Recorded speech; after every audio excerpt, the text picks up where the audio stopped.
Thank you for joining me for this segment of Behind the Scenes of the Waltons. Today, I'm being joined once again by actor Peter Hooten, who played the traveling minstrel Jamie in the episode The Minstrel. So please welcome back, Peter. You know, lots of Will stories. I could go on and on. He kept the Stratford, Connecticut Shakespearean Theater. He kept the garden up there with Catherine. Wow. Going. He was a botanist primarily. He studied botany and then became an actor. Oh, goodness. I asked him one time. He had been in a film with Robert Redford called Jeremiah Johnson, and he played the mountain man, and he had long hair and a woolly beard. And a bear chased him. I said, Will Geer, how did you get that bear to chase you? I mean, it was really happening on film. He said, I put honey on my ass. You know, he was a character. and just so good and helped so many people. He was a marvelous man. And you know, his whole story, he'd been blacklisted, he Wood Guthrie and on, and he'd survived all of that and had a very bleak 50s, but came back stronger than ever. Yeah. And he did. He loved mentoring, and he loved people, and and getting out there. And Ellen Corby, but I didn't know her very well, but I knew of her, and I met her one time, besides on the show. I think I mentioned this to you. I was in Mykonos making a film with Kathy Collins, who became Bo Derek. And it was called Once Upon a Love. And here comes, a smaller cruise ship came by Mykonos. And we were sitting in the harbor, Kathy and I, and Ellen Corby comes down the gangplank. And she's wearing a bucket hat, white tennis shoes, a white bucket hat, white tennis shoes, and a knee-length fur coat. It was winter, and but she, what a lovely person she was. And when she had that stroke, there was a teacher at NYU, Nora Dunphy, who helped her a great deal get back her voice, and then she was able to act again.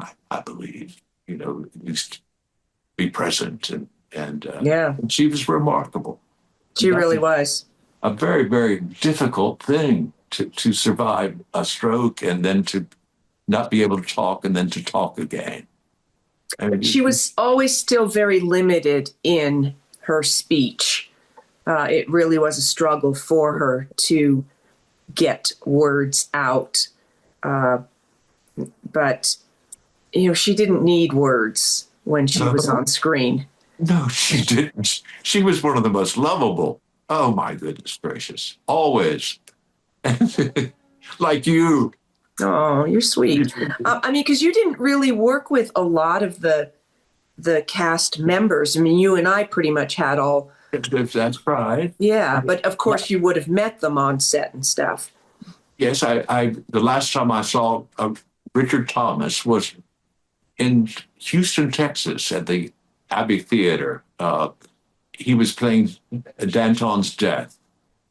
It was a Robert Wilson play. And if you know about Robert Wilson, he was the avant-garde director. And notoriously difficult to work with in that he was so authoritarian.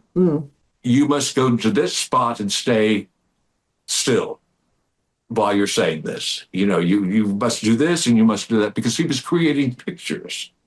As a painter would, a good painter, not a realistic painter, but a, moody, provocative painter. And so you acted with the sets. They were the sets, and the vision was his thing, what you saw. And actors could be, anywhere, but he would put you there. He was quite I guess he was like John Cage, so avant-garde. It was never his time, but now it's, now that he's just passed away, he's had lots of regard a nice write-up about all he did, mostly in Europe. And small theaters in the United States, like in Boston or at Harvard or the Abbey Theater or Alley Theater in Houston, smaller venues. Mm-hmm. But I thought Richard Thomas was very bold to do that. I'm sure he was asked, and perhaps he was begged, but he's doing very well. He's doing well now. Yeah, he's Continues on. A remarkable actor. Absolutely. Now he has always said that theater, as much as he likes television and film, the theater is really where he feels at home. And did you have a preference between live performance and film television? No, anything. The work was work. I agree. Yeah. It's all a challenge. And it was, I just felt wonderful to, you get such a high from it, Mm-hmm. After you're ready for that, to take that bow.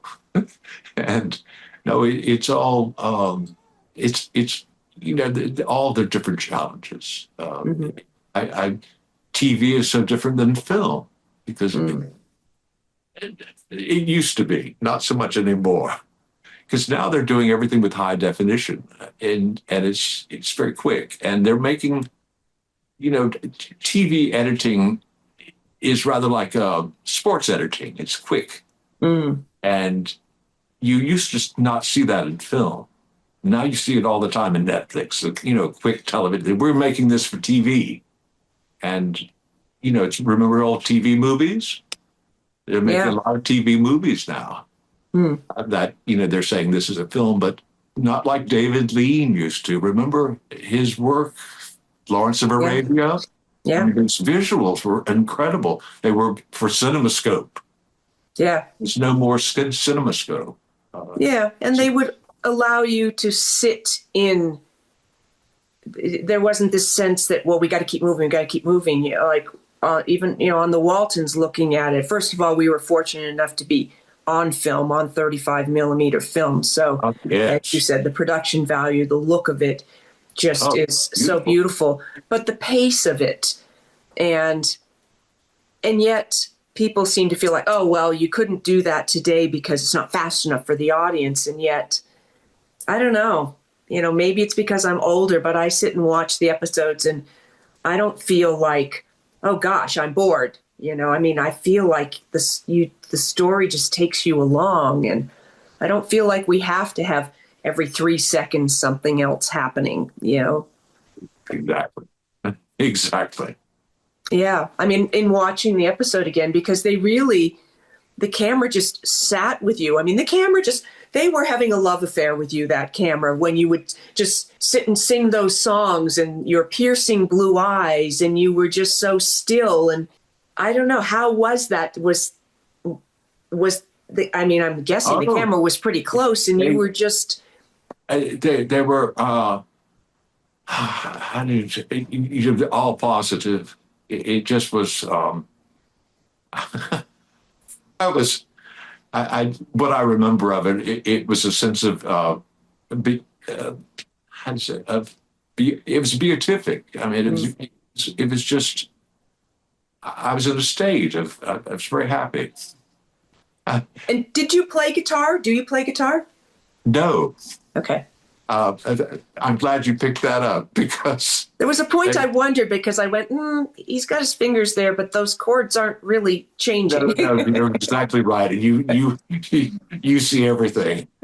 You're like, I regret I didn't play the guitar, but they didn't seem to mind. They allowed me to. I couldn't fake it well. They were above it a lot of the time. They were they knew where to shoot. In tight. So did you pre-record everything, or did they pre-record them? All pre-recorded. Okay. So you were doing a lovely job of lip syncing. Well, thank you very much. I had that by heart. But no, what a wonderful experience, Judy, and you're very fortunate to have your younger years repeated over and over and over. I know. Yes. It is. It's quite something because it sort of faded a bit for a while, like because when the show first went off, we weren't in reruns for some time, and then it sort of came back a little bit, and then it's continued to just kind of come back and be on more and more different platforms. Any show besides I Love Lucy. I Love Lucy. He shot in 35 millimeter as well. Desi Arnaz. But you know, it's just one of those very fortunate runs. Yeah. And yes, here's to it. Thank you. Well, it's been so great. You were so gracious to respond and be willing to do this. And, you know. Well, this is a real treat for me. It's with the Waltons, but when Doctor Strange was redone with Benedict Cumberbatch, who was brilliant in it and technologically. But we did our Doctor Strange back in 1977, something like that. And then the Inglorious Bastards, which was I felt like I was doing spaghetti war, you know, in Italy. But our director was an acrobat, so that has been remade, and of course I was interviewed during that. So this is a real treat for me. Those were iconic roles. You know, you've had some iconic roles in your career. Some decent roles indeed. But it was. I was thankful to retire. I was living in New York, and perhaps it was like I want to leave the city, etc. I just was sort of midlife crisis, I suppose. And it's been good, but I miss it to some extent. Have you ever looked into doing, theater in, sort of in the local area? It just it's out of the question. There's a very good Florida studio theater in Sarasota, and they go to New York to cast. So that's good. But no, it's slim pickings in Florida. Well, you talked about producing. What sort of stuff did you produce then? Well, for theater, Poetry Works would go around to universities. They would do specials at universities. Ann Jackson was an actress, along with the actress Elizabeth Bove, playing older Elizabeth Bishop, younger Elizabeth Bishop, and it was rather like a reader's theater. They trade off, and we did several. We did the National Arts Club, universities, and with voices from Sandover, like the Hasty Pudding Club at Harvard, Library of Congress. Sort of specials, and that was very gratifying. There was a play that James Barrow wrote called The Image Maker, and I played a Santero, and it was a puppet theater. So a lot of range. And that was performed several places, but at the YMHA at the 92nd Street Y in New York City. So there were some very lovely venues. This has been splendid in the sense at the last couple of weeks or 3 weeks, I've been thinking about the time, and all sorts of memories have come up. Ellen Corby in Mykonos. Will Geer last night, about 3:00 in the morning, I woke up and I said, Jeremiah Johnson, Will Geer, honey on his act. Little things like that. But it's a delight, absolutely a delight. Well, I'm glad. I'm glad it was good memories for you. I still get asked about that sketch that Jamie did of Marielle. It's like, oh, did you get to keep that? And I'm like, no, it was a prop, and I'm pretty sure our art director, Ed Graves, because he did all the artwork on our show, I'm pretty sure he's the one that actually did that sketch. But I remember being very self-conscious about it. And and very self-conscious about having to say, oh, but you made me look so beautiful, because I didn't, looking at the sketch, I was kind of like, really? Is that what I look like? I wasn't flattered by the sketch. And so, it was sort of a little embarrassing to sit there and go, oh, you made me look so pretty, so beautiful, whatever. That 14-year-old self-consciousness, Which is so natural, which is, that was okay. Yeah, and I've come to realize that too, because I would be so aware of not wanting to show that I was embarrassed or something, and thinking I was doing such a good job of masking all of that, which of course I wasn't, and which was ultimately so perfect for the character, that you saw that all of that came through, even though I thought I was hiding it all, because I wanted to be cool. Oh, goodness gracious. But this is swell. I'm very thankful, Judy. Thank you so much for this opportunity and to meet you again. Yeah. This is terrific. You're thriving. I appreciate it. It's wonderful.